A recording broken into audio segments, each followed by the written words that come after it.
আসসালামু আলাইকুম সবাইকে ওয়েলকাম স্বাদের রান্নাবান্না টু আরেকটি নতুন এপিসোড দেখার জন্যে।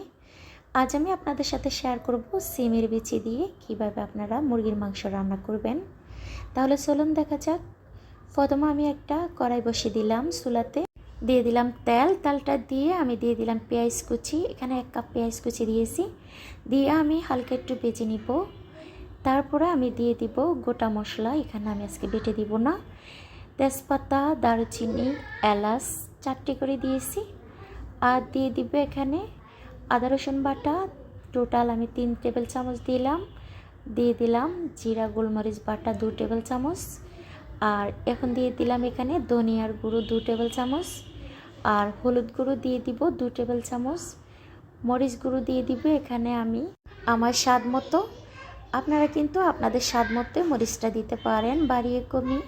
দিয়ে দিলাম সামান্য একটু পানি দিয়ে আমি মশলাটাকে ভালোভাবে কষিয়ে নিব।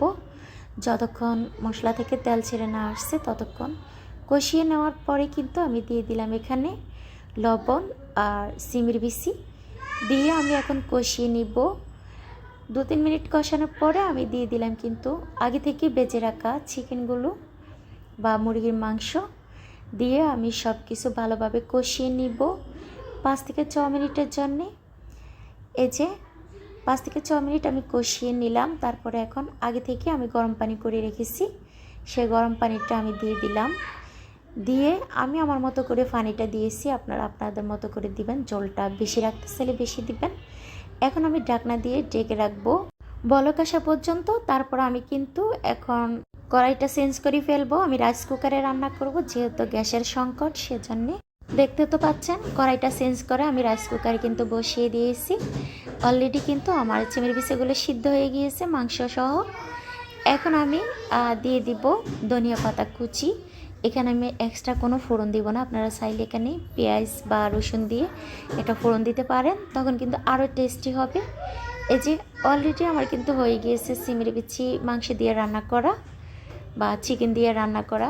আমি এখন চুলাটা বন্ধ করে দেব, কারণ রাইস কুকারের যে হিটটা আছে সেটা দিয়ে কিন্তু ঘন হয়ে যাবে। এই যে দেখুন ফাইনালি আমার চিমের বিচি দিয়ে চিকেন রান্নার লুক।